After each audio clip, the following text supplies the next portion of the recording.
Is one of the most remote places on Earth, an island shrouded in mystery. For centuries, people have marveled at these giant stone statues that dot the windswept terrain of Easter Island. Who carved these statues, and why? How did they carve them? And perhaps even more remarkable, how could they move statues that could be 32 feet tall and weigh close to 82 tons? Now, a new experiment tests a theory for how the statues were moved. Okay, ready? Pull, pull, release, pull, release. And attempts to find out how it was really done. The transportation of the statues is perhaps the most important contribution of these cultures to humanity. Can just 26 people, using only ropes, move a 10-foot-tall, 5-ton statue? I think we can do it. I think we have the force, we have the manpower. Will this experiment help solve the mystery of Easter Island? Right now, on this Nova National Geographic special.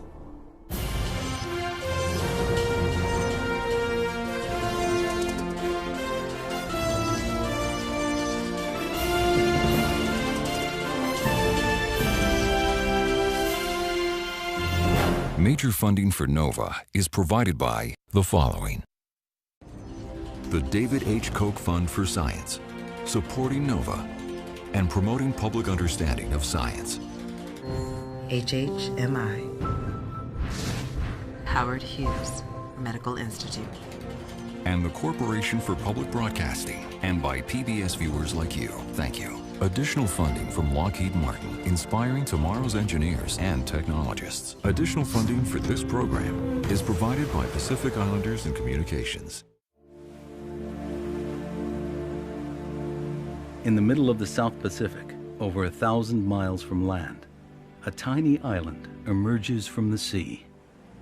Hundreds of years ago, Polynesian explorers discovered this place and settled here. Easter Island, also known as Rapa Nui. What happened on this island after they arrived has intrigued archaeologists for a century. We know the islanders carved close to 1,000 massive stone figures instilled with the spirits of their ancestors. We know they moved them, possibly as far as 12 miles, and placed them on sacred platforms called ahu. But we don't know how they did it. According to island lore, the statues called moai had simply walked into place. But how could a people who had no metal tools carve such imposing figures?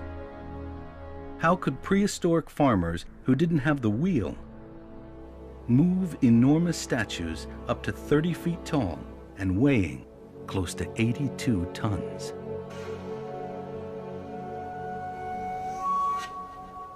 Transportation of the moai on Easter Island is perhaps one of the most important archaeological problems that we have. It's the biggest mystery. Sergio Rapu was born and raised on Rapa Nui and served as governor for 6 years. Also an archaeologist, he's long championed the idea that the statues were moved in an upright position. It is to us to build hypotheses and go after looking for the attributes on the statues that allow an explanation that they were moved vertically. Archaeologists Terry Hunt and Carl Lippo are heavily influenced by Sergio Rapu's theory. The key to proving it, they hope, is inside this box. Here it is.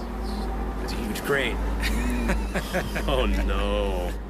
This is gonna be sort of scary to see it come out of there. It's so enormous. Wow. I don't know if I'm gonna feel better or worse when I see it because the box is big and we're going to move it with a small number of people. Holy cow. Oh my God. That is amazing. Perfect replica. You know what? This is making me feel sick to my stomach. This precise replica of a moai is the centerpiece of a simple but radical experiment being conducted in Hawaii by Lippo and Hunt. Over the next 2 days, working with a small group of volunteers, they will attempt to move this statue by walking it upright. when people ask, how did your ancestors move the statues? The answer was always, they walked.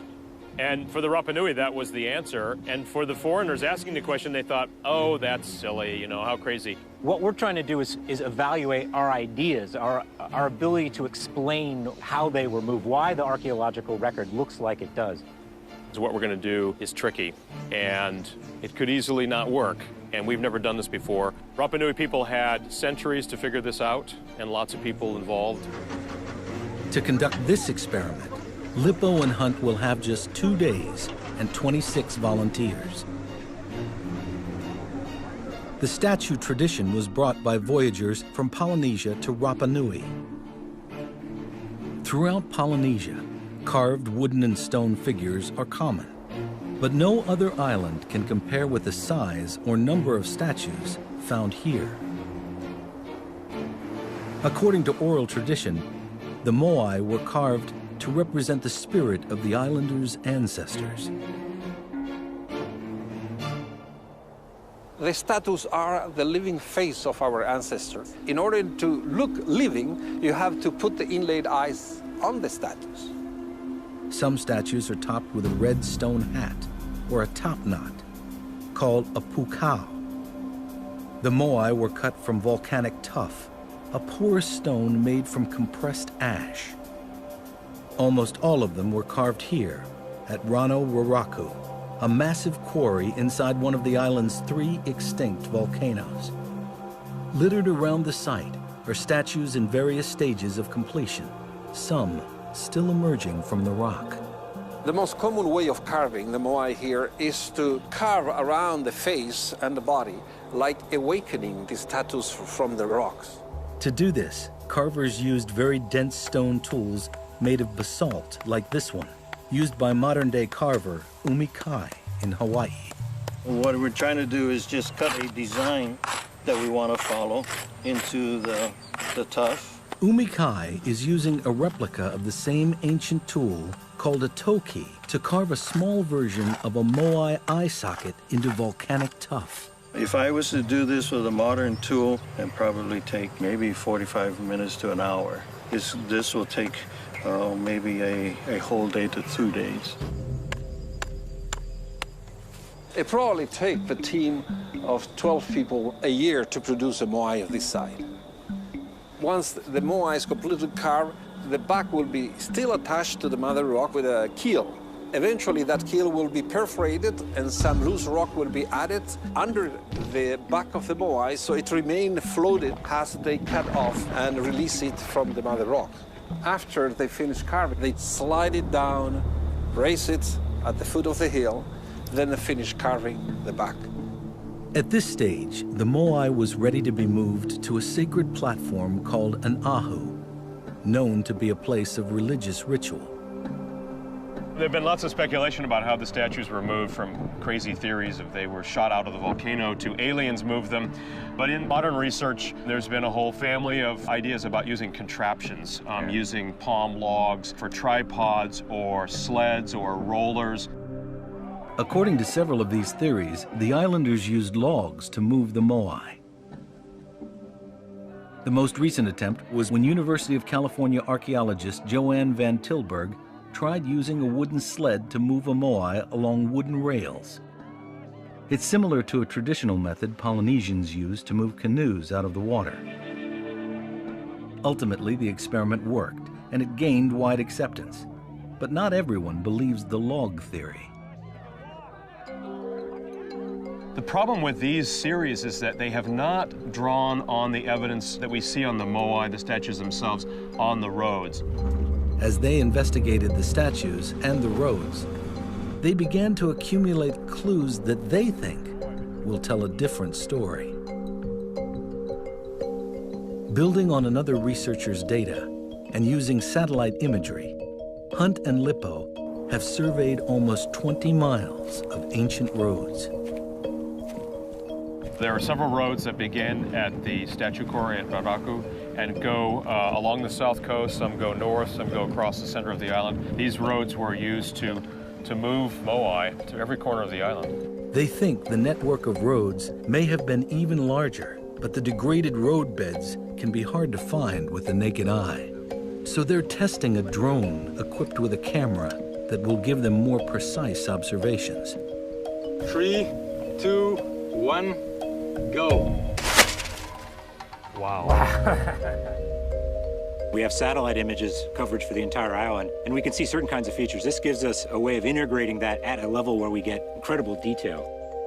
The drone may help identify new roads, which can then be ground-truthed with modern surveying equipment. Hunt and Lippo believe a crucial clue to how the statues were moved may lie in the slope of the roads, which they have measured, confirming the results of an earlier team. We found that the roads generally have a maximum of a 3-degree rise as they go uphill, and then a maximum of about 6 degrees when they go downhill. The island is fairly hilly, and the inhabitants understood that to move the statues, the roads would have to be leveled so that they had a consistent and fairly gentle grade. But how did they move them? To find out, Hunt and Lippo studied more than 50 statues that fell, apparently while being moved. We noticed that the statues that were headed uphill away from the quarry had fallen on their back most frequently. We also found that when statues were heading downhill, they'd fallen on their face. Statues on flat ground were kind of 50-50, and we could see that there was a pattern here. We tested it statistically and realized that we had very clear indications that the statues were moved in a standing position. There was really no other way to explain that. This idea has the virtue of being consistent with oral tradition. In fact, the Rapa Nui language even has a word, neke neke, which translates as walking with no legs. For centuries, we have known that the moai did walk, as our ancestors said. But how exactly they did the walking is what we, the archaeologists, are looking into it. In fact, others have tried to move them vertically, including Thor Heyerdahl and a Czech engineer named Pavel Pavel.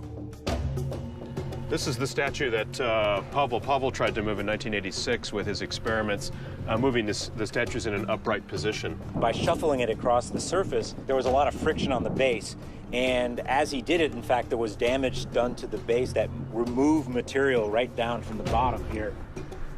We saw this can't really be quite right because the shuffling and the grinding isn't consistent with what we saw in the statue. So on the one hand, we were like, yes, they're moving standing up, but not exactly that way. To figure out a less destructive way to move them, they built on observations first made by Sergio Rapu, identifying differences between statues that made it to the platform and those that fell on the way. On the more than 50 fallen statues they analyzed, what researchers called road moai, the eyes hadn't been carved yet. They were left as sharp-angled slots. According to Hunt and Lippo's measurements, road moai were chunkier. Their bases were bigger. Their centers of gravity were lower, kind of like a bowling pin. Most of the road moai had a D-shaped base, and the base was angled so the statue leaned forward. These were key features to Lippo and Hunt.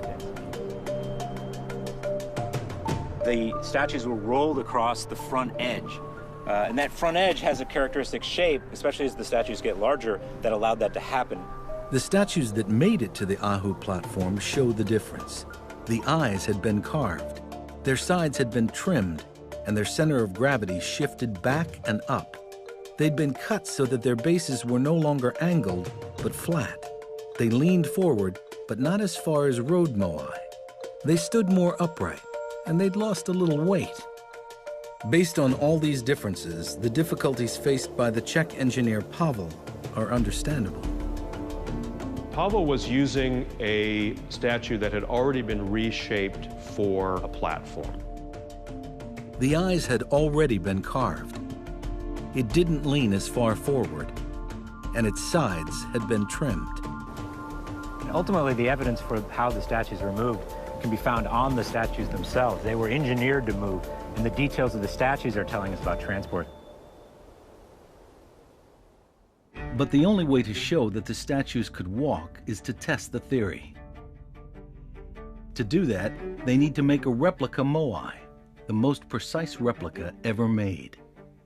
They collect data embedded in thousands of photos of two fallen moai, one that fell on its back and the other on its front, and enter it into a 3D modeling software. Industrial designer Max Beach then translates the measurements into data, which is used to make a mold for the statue. Their photos depict an 18-foot-tall, 19-ton moai. Because of safety concerns and cost, they scale the replica down. Their statue will be 10 feet tall and weigh 5 tons, about the average of nearly 1,000 moai on the island. Hunt and Lippo nicknamed the statue Hotu Iti as a tribute to Easter Island's legendary first ruler. Max Beach is also creating an animation showing how Hotu Iti might move. Carl and I started with a small scale model to move it around on a table to get an idea of how would this thing walk back and forth. We felt that there was some challenges with scaling this up, so we built a 5-foot model out of wood that would allow us to see what some of the dynamics involved are as this model scaled up. Once it gets over that, While this contraption doesn't look like a moai, the same principles of design and physics are still in play, like an accurate center of gravity and the rounded forward edge. it has enough of the features that gives us a sense when we pull it that it's going to behave something like what we expect with the large statue. You need to get it up high enough so that it starts to fall.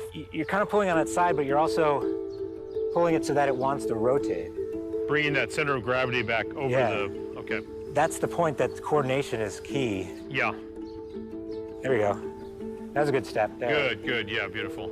In addition to understanding the physics of how the statue should move, figuring out where to tie the ropes is going to be critical in making the experiment with the larger replica moai a success. The trick is to pull it in the right direction with the right force at the right time, that it rocks forward on the forward edge, which has that rounded, that D shape. But will Hunt and Lippo's 10-foot-tall replica moai behave the same way? Whoa. Let it fall forward. We are going to stay true to the original center of gravity. Engineer James Dedish is designing the mold for Hotu Iti, paying special attention to the center of gravity and how the statue is balanced. When I apply density to this model, it calculates the exact center of gravity and is saved in this coordinate system right here in the center. This is important because if the center of gravity was off, it could alter the way that these were moved. So if the experiment is to determine that these could be moved by walking them, then the center of gravity has to be at the same height as it was originally. The mold itself is comprised of 4 layers and made in 2 halves, split down the nose. Hotu will come out of the machine with about plus or minus 30 thousandths of an inch accuracy overall. This is incredible in comparison to any other recreations that have been made that have been mostly glossed over and symmetrical. This is nearly exact of what you can find on Easter Island. After 9 hours of machining time, each half of the mold is fitted with an internal rebar structure to support the massive weight of the statue. When we are ready to pour the statue, we're going to fill this thing with nearly 6 tons of concrete. What we'll see in this truck is the new high-tech mix that we've developed specifically for the moai statue. It's lighter in weight, higher in flowability, it's more sustainable. If you look really close, see the little beads, the spheres? The beads are expanded polystyrene, a type of synthetic foam. Putting it in the mix adds volume without adding weight. That makes the statue closer in weight to a real moai of this size, made from volcanic tuff. We're burying him to equalize that hydraulic pressure from the outside so it can't move.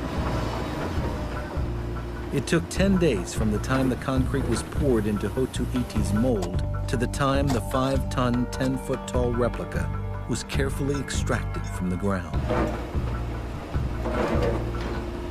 Trying to get this right and have him perform like the original Polynesians intended.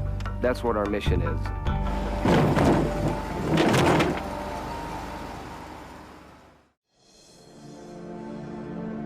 There's a lot at stake in figuring out how the statues moved because it may cast light on the island's troubled past. There are vastly different ideas about what happened here. The story told by the islanders speaks of different clans and prolonged warfare. Fractured skulls from skeletons found on the island seem to confirm that. What would have brought on this violence? A widely accepted theory is that different clans around the island competed to build more and ever larger moai. Needing logs to move them, they cut down the island's lush forest to keep up with rivals. As the forest disappeared and resources grew scarce, the rivalry turned violent and the society descended into chaos. Some have described this as a case of ecocide. A culture bent on overexploiting its resources spirals into cultural collapse and disaster. But is this a true picture of what happened here? Easter Island once looked very different. Pollen evidence shows that 25 various species of trees and shrubs once grew here, and reveals a dramatic change as the island was deforested, something pollen expert John Flenley attributes to human activity. Our pollen results were strongly indicating to us that people had destroyed the forest. In fact, it was the clearest example in the world that I had ever come across of deforestation by people. Throughout the island, excavations have revealed the impressions of countless palm root molds like these. This island once had a palm forest, and one way we know that is because of the preservation of these palm roots that document that there once was a palm forest, a very extensive palm forest across the island. These lines here, these black lines, trace the paths that the roots of the palm trees once made. But some scientists believe that the trees were cut down not in a frenzy of statue building and moving, but for the simple reason that these were farmers. These people were agriculturalists. They needed to clear land. So in a sense, the forests were largely superfluous to them. It's garden land that was essential to them, not palm forests that they couldn't eat. The whole notion that it was the cutting down of these trees that led to a collapse, if you will, of Easter Island is a bit off the mark in my view. Archaeologist Pat Kirch studies human impact on island ecology. He's done a comprehensive study of the Mangareva Islands, about 1,600 miles away. After the Pitcairns, they are the nearest islands to Rapa Nui, and striking in their similarity. Both Mangareva and Easter Island were nearly deforested, and both once had large colonies of seabirds, whose guano fertilized the soil. But on both islands, people caught and ate nearly all the birds. When you eliminate those birds, you disrupt that nutrient flow. And we think that on both Easter Island and Mangareva, the elimination of large seabird populations was a key factor in the inability of the forest to regenerate. The people also slashed and burned down trees to make way for farmland, and combined with the loss of seabird fertilizer, put their forest in jeopardy. And there may be another factor. During excavations here at Anakana Beach, the site of the first settlement on Easter Island, Hunt and Lippo unearthed evidence identifying what they believe dealt a significant blow to the forest. Rats, possibly brought as accidental hitchhikers by the original voyagers from Polynesia. Hunt and Lippo believe these rats played a decisive role in the deforestation of the island. We didn't really see the full significance of that until we started to realize that rats as an invasive species in fragile environments like this would play a pretty significant role in stopping the regeneration of new trees. They would eat the seeds of the native trees, in this case the palm trees, and the palms would not regenerate. From Southeast Asia and has spread through most of the Central and Western Pacific. Will Pitt is a wildlife biologist at the USDA Wildlife Research Center in Hilo, Hawaii. This is a female Polynesian rat. In the wild, a lot of these rats only have about a year life expectancy. But a female like this could produce 4 litters a year. When introduced to areas with abundant resources and no natural predators, the first generation of rats could, in theory, have exploded to millions in just a few years. Even a fraction of that number would consume a huge amount of food. And it turns out that the food that the rats ate was palm nuts, inside of which are the seeds that would spawn a new forest. Throughout the island, remnants of palm nuts show gnaw marks from rat teeth, supporting that argument. The role that these little Polynesian rats may have played in deforestation is a very interesting one and a little controversial. It's a disruptive force ecologically, but I'm skeptical that it was the sole or major force. And the reason I say that is rats were transported to every island across the Pacific, but not every island got deforested. So it had to be a combination of some other factors along with rats that led to deforestation. The forest was likely wiped out by a perfect storm of human impact. Slash and burn farming, decimation of the seabird population, and the introduction of an exploding rat population on the island. But did the demand for logs to help move the statues also play a role? Or will Hunt and Lippo's experiment deliver on an alternative explanation? At the experiment site in Hawaii, the volunteers are about to get their first lesson in moving a moai. So what we want to do first is have you do a tug of war. We want to divide you into two groups, roughly even amount of strength. The teams are learning how to work together by working against each other. Because cooperation is so important, we actually want you to be in a situation where it's really tough to win. On three. 1, 2, 3. Okay. Balancing the teams will be vital to balancing the moai in the actual experiment. Okay, you guys are a little too good. So no one team can overpower the other. There you go. Oh, come on, come on. I think we're balanced now. The volunteers then graduate from tug of war to balancing a 10-foot tall wooden pole. Ready? So north. Stop. This is the maximum height we would tie the rope on the statue. Give you an idea. What seems easy with a 4x4 post may not come so quickly with a 10-foot tall, 5-ton statue. That's good coordination.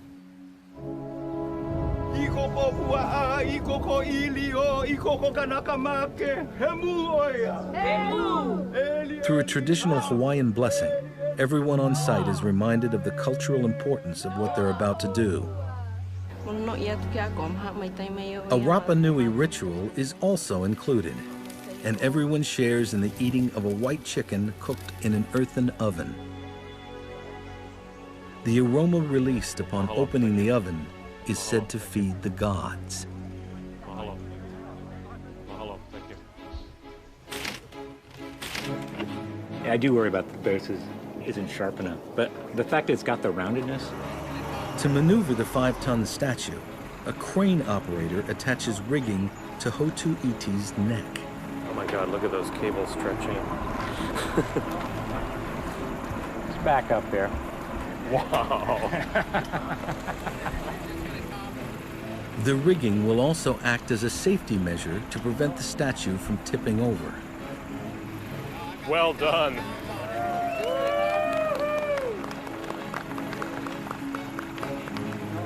Now, this is the real test. I know. We were sort of wondering, what if he doesn't stand? Is he resting on the ground? No. Yeah, he'll fall over. Oh my God. It's got to stand.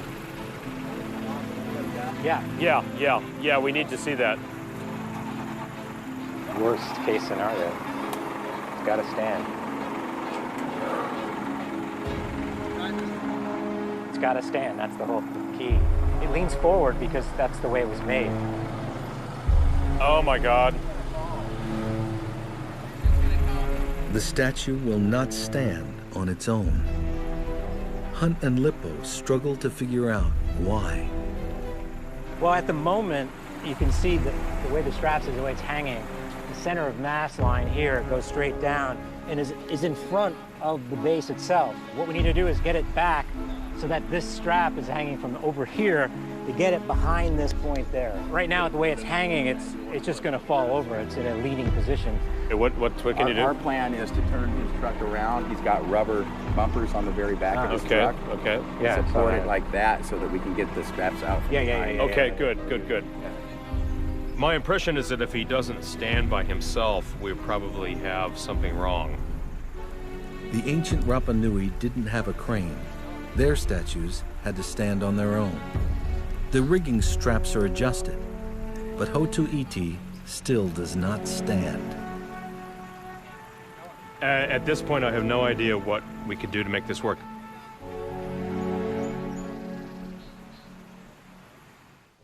If Hunt and Lippo can't get Hotu Iti to stand, it will be hard to prove that their walking theory has legs. The only thing you can do is either take away material in the front or add material on the bottom. Finally, there's a solution. One more pull. Okay, go. Good, okay. We're good. Wow, it needed that much. It turns out that it needs just a tiny bit of help. In fact, it's a 2x4 that's now resting right at the front of the base. And that tiny bit of addition there has balanced the moai. He's standing on his own. There's no pressure on the cables. But it may be that in fact it was always made to be unstable. When they're moving, they were carved in such a way to always be falling. And what you would do is you would add something like we did with the 2x4, maybe a stone, things that we do find in the archaeological record, underneath the front to stabilize it. Along the moai roads on Easter Island are water-worn stones like these that may have been used this way. Sergio Rapu actually mentioned this a number of times about consistently finding these sort of flat, what are called poro stones. And they're not just any old stone, they're very dense, and they tend to be really flat. You find them on the roads over and over again. We're nervously learning a lot right now in trying to do this, and that's science. It's great to be wrong, and we realize that there are a few other things that need a little more emphasis in our understanding.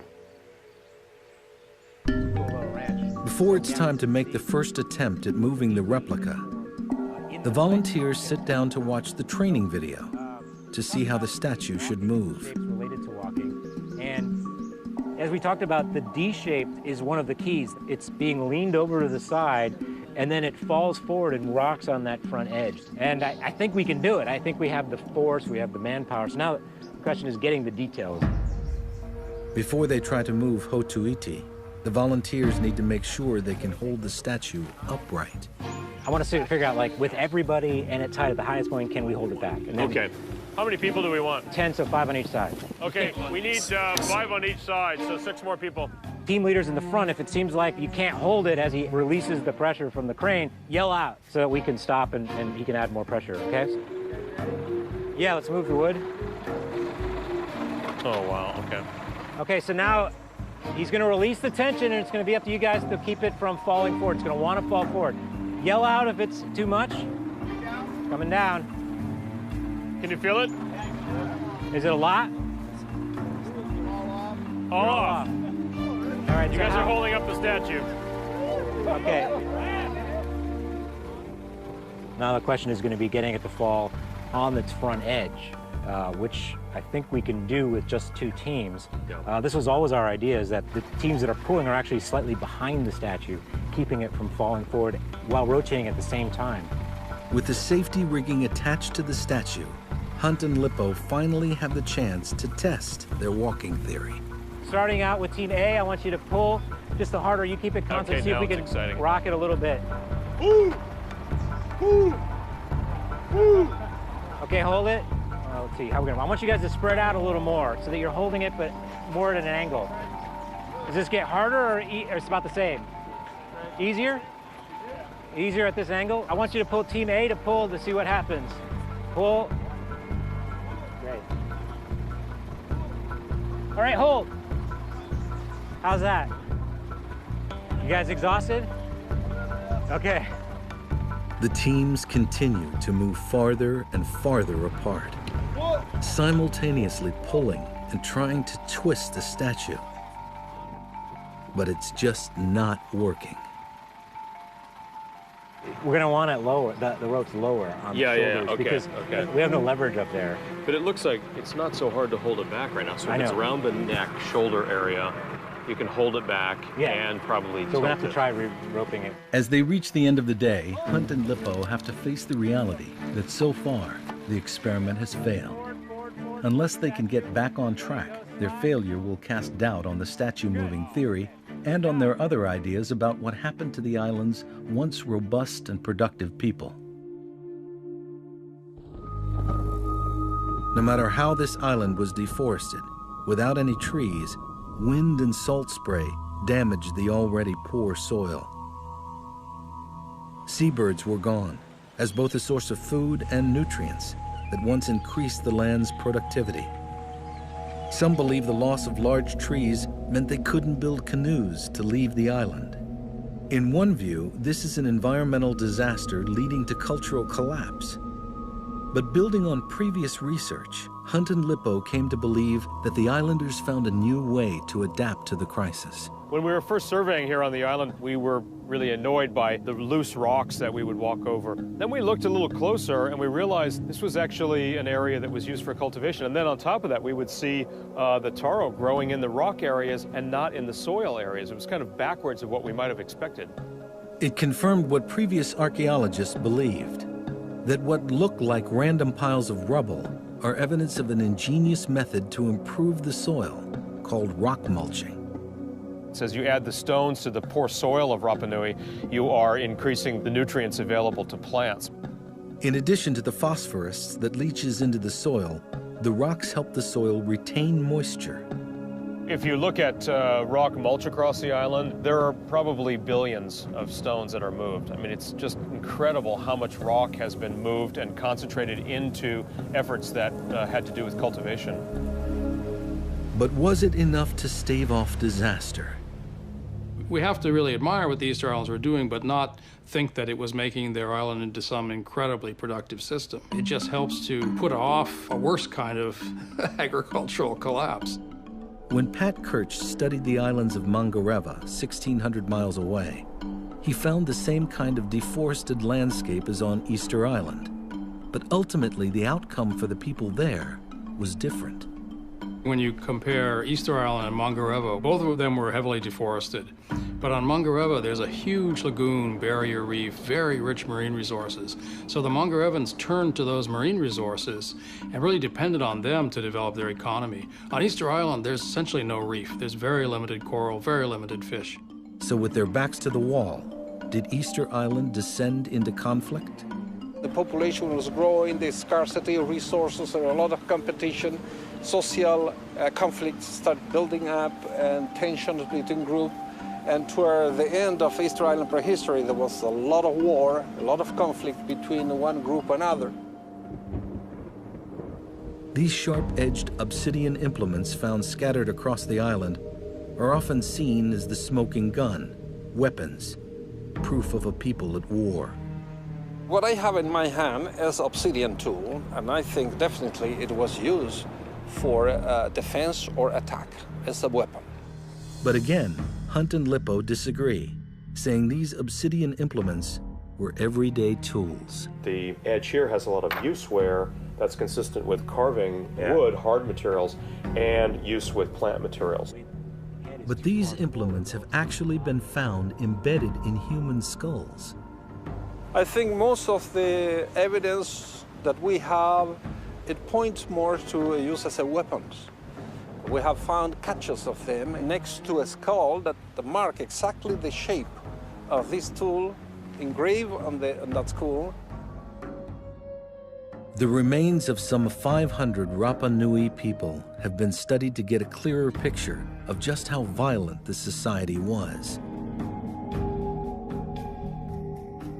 Enough of these bones show signs of injury and trauma that experts believe this was a place of significant conflict. In my view, it was a society in distress. It had a lot of problems. They were pushing their agricultural system very hard. I think there's good signs that warfare was periodic and endemic. This tumultuous period began before European contact, which came in 1722 when a Dutch merchant ship arrived on Easter morning, hence the name of the island.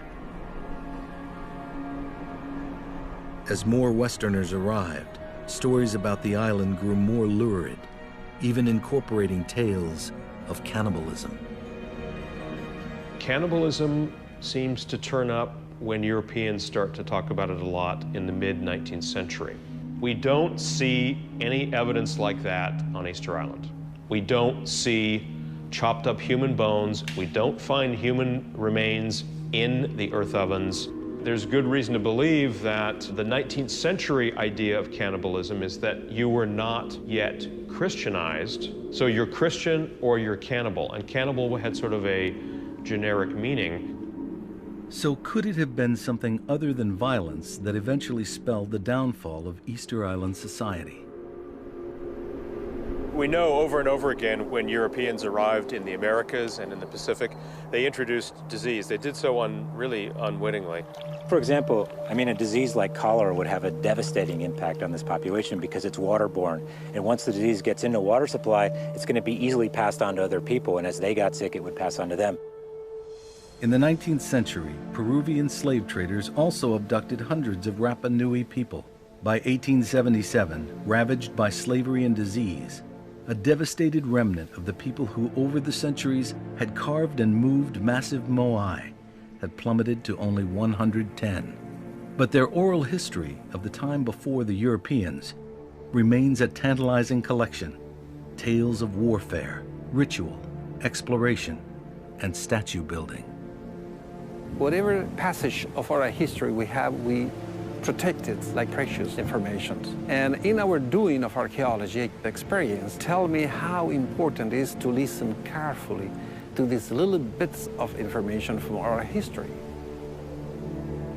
The oral history says the statues walked, and Hunt and Lippo are trying to figure out whether it's true.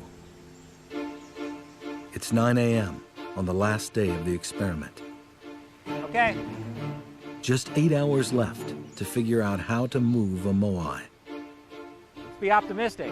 How about there? Hunt and Lippo decide to set a goal, marking a finish line at 50 yards. We've got this marked at 50 yards, 25 yards, and 10 yards. You know, it'd be great if we got it even parted that way. What we want to do is have the knot, I think, right here. Yeah. Because we want it to pull like that. Pull, yep. After spending the morning tying, retying, and tying the ropes again, it's 11:30 before the experiment teams make their first attempt of the day to move Hotu Iti. Until they master the motion to move the statue, the crane rigging will act as a safety. We're going to start with the 2 ropes and the 2 large teams. We've got longer ropes this time, so there's more room for you guys to pull. You guys ready over there? Yes. So we're going to let your side go forward to let it lean forward, but you guys are going to pull at the same time, right? We're going to see if we can twist it slightly. Okay. Ready, set, pull. Pull. Okay, hold. With no luck on the first attempt, the problem solving begins. Yeah, widen that up, that's good. Okay. Go.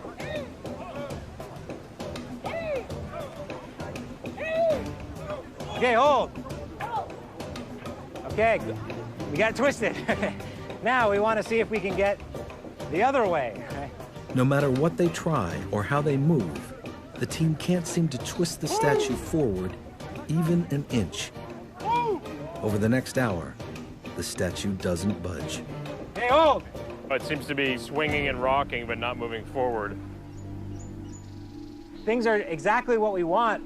Just have to trust in the way it moves, and if it fails, we have a crane. Trust the ancestors here.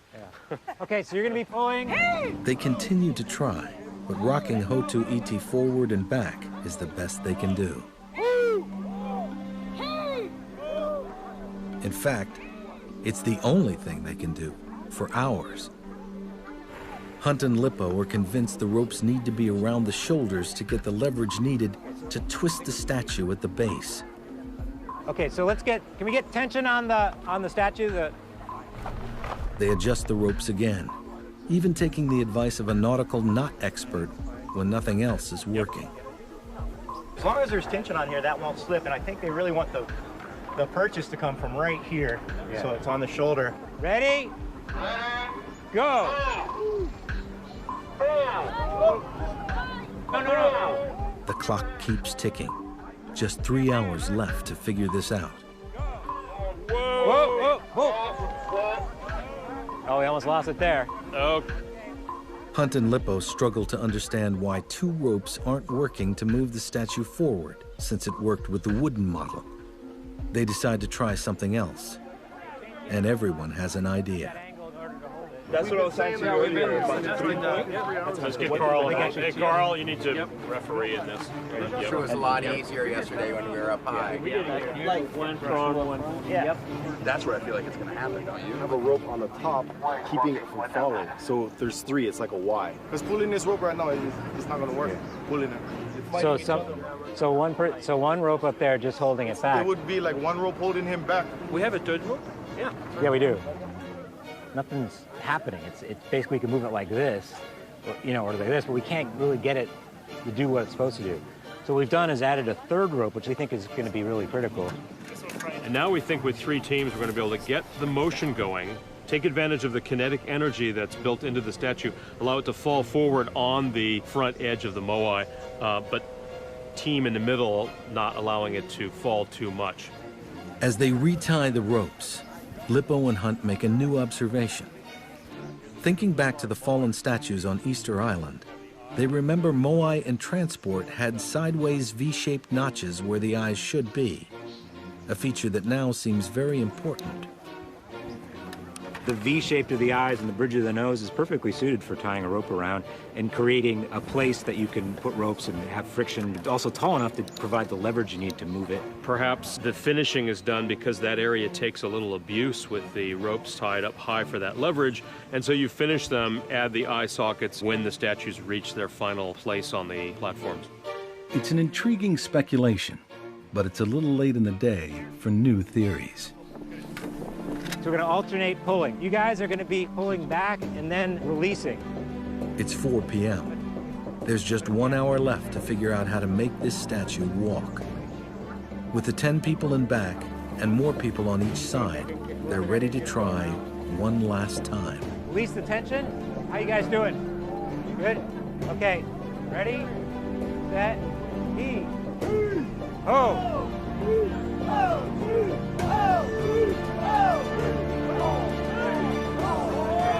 Oh my God!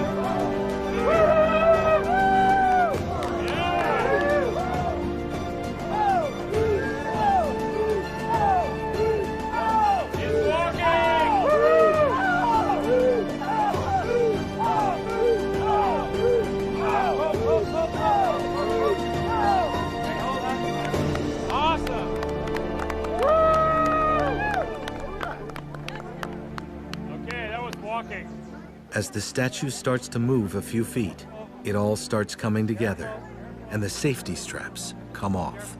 The crane is out. We're taking the training wheels off. We are going to move the statue without any help.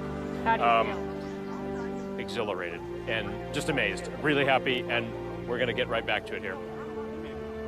Let's go for the finish line. So this is how you move a moai. Hee, ho, hee, ho. Once the teams get the hang of moving the statue, it becomes easy. Ho, hee, ho, hee, ho. Confident in their ability, they get a little overzealous.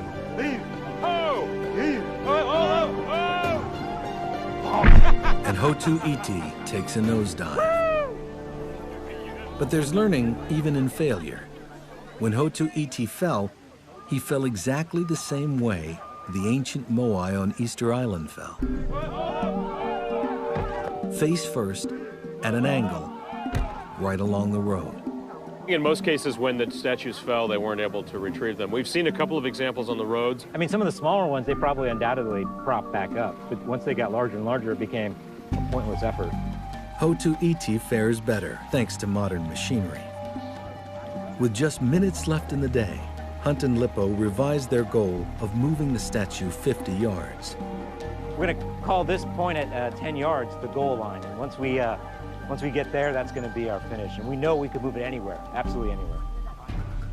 Hee, ho, hee, ho, hee, ho, hee, ho, hee, ho, hee,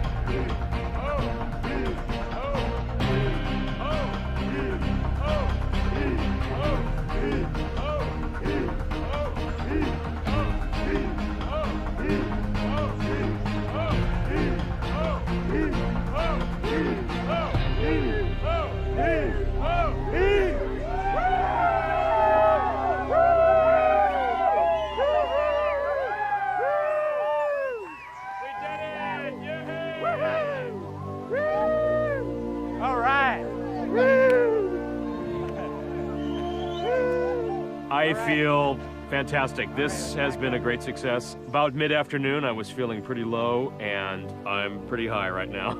It moved exactly the way we thought it would. We just had to figure out how to get it started. What struck everyone was that once we got going, there was almost no effort involved. We were on the ropes and we could feel that first tug was work. And then when it started swinging, you could feel, I mean, we weren't even pulling on the ropes, the energy of the statue moving did all the work, and we were just kind of gently directing it. The method, the inputs that we're doing on a 10-foot version are exactly the same that would be required in a 30-foot version. All that would matter was scaling the initial input of energy. In later experiments, Hunt and Lippo were able to move the statue more than 100 yards in only 40 minutes. They also successfully walked Hotu-Iti upgrades of 3 to 4%. We may never know if this is how the statues were actually moved, but this success presents an intriguing new explanation. It perhaps goes one step further to solving the mystery of what happened on Easter Island. What we're doing today, we're pinpointing the archaeological evidence that comes from oral history, the Moai walk. The transportation of the statues is perhaps the most important contribution of these cultures to humanity. If this really is how the islanders moved the statues, it raises an important question. Do these statues that rise above this ravaged, treeless landscape serve as a cautionary tale for our times, or as a monument to the human ability to innovate, create, and survive?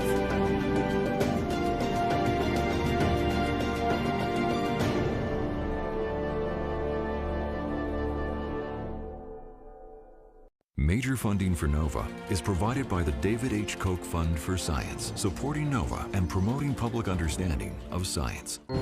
HHMI.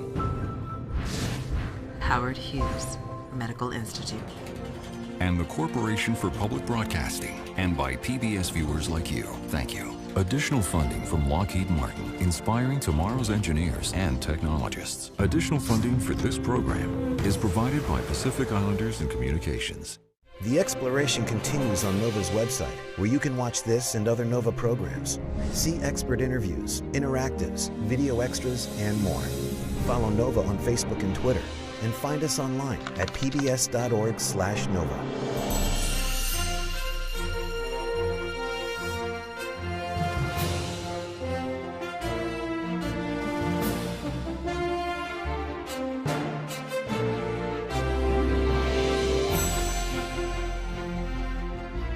This NOVA program is available on DVD and Blu-ray. To order, visit shoppbs.org or call 1-800-PLAY-PBS. NOVA is also available for download on iTunes.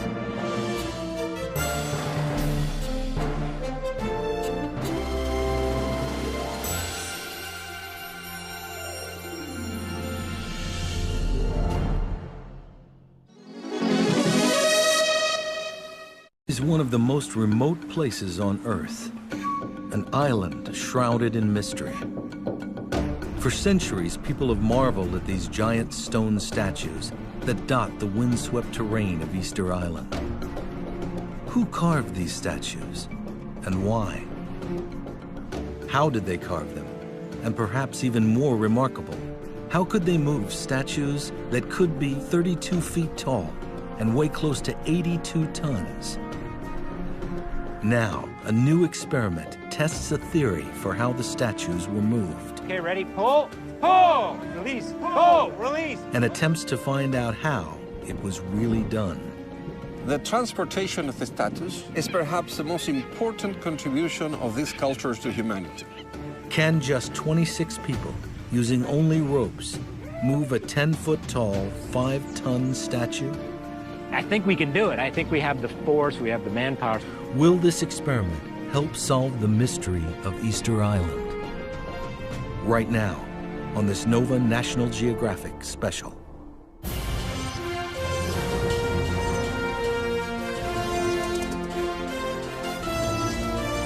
Stone figures, instilled with the spirits of their ancestors. We know they moved them, possibly as far as 12 miles, and placed them on sacred platforms called ahu. But we don't know how they did it. According to island lore, the statues, called moai, had simply walked into place. But how could a people who had no metal tools carve such imposing figures? How could prehistoric farmers who didn't have the wheel move enormous statues up to 30 feet tall and weighing close to 82 tons?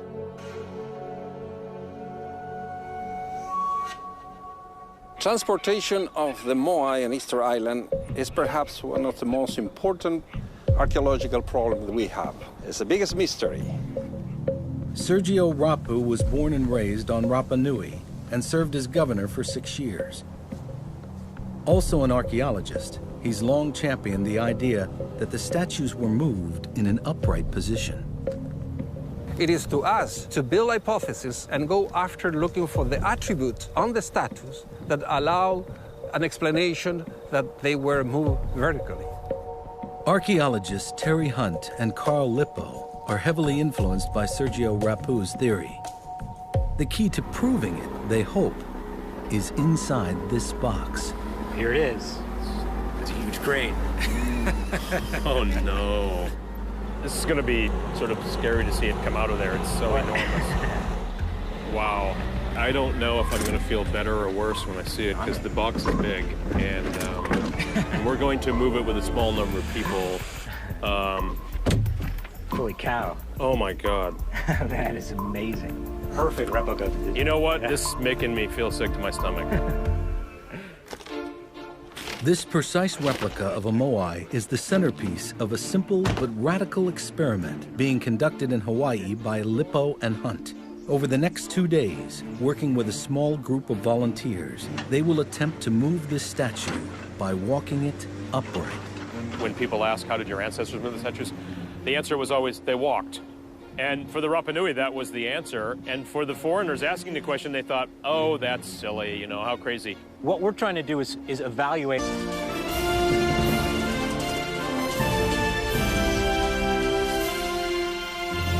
Major funding for NOVA is provided by the following: the David H. Koch Fund for Science, supporting NOVA and promoting public understanding of science. HHMI. Howard Hughes Medical Institute.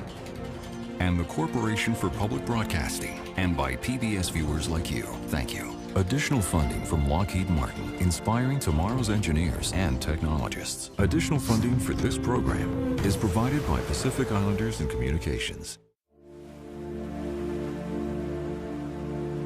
In the middle of the South Pacific, over 1,000 miles from land, a tiny island emerges from the sea. Hundreds of years ago, Polynesian explorers discovered this place and settled here. Easter Island, also known as Rapa Nui. What happened on this island after they arrived has intrigued archaeologists for a century. We know the islanders carved close to 1,000 massive... Our ideas, our ability to explain how they were moved, why the archaeological record looks like it does. So what we're going to do is tricky, and it could easily not work, and we've never done this before. Rapa Nui people had centuries to figure this out, and lots of people involved. To conduct this experiment, Lippo and Hunt will have just 2 days and 26 volunteers. The statue tradition was brought by voyagers from Polynesia to Rapa Nui. Throughout Polynesia, carved wooden and stone figures are common, but no other island can compare with the size or number of statues found here. According to oral tradition, the moai were carved to represent the spirit of the islanders' ancestors. The statues are the living face of our ancestors. In order to look living, you have to put the inlaid eyes on the statues. Some statues are topped with a red stone hat or a top knot, called a pukao. The moai were cut from volcanic tuff, a porous stone made from compressed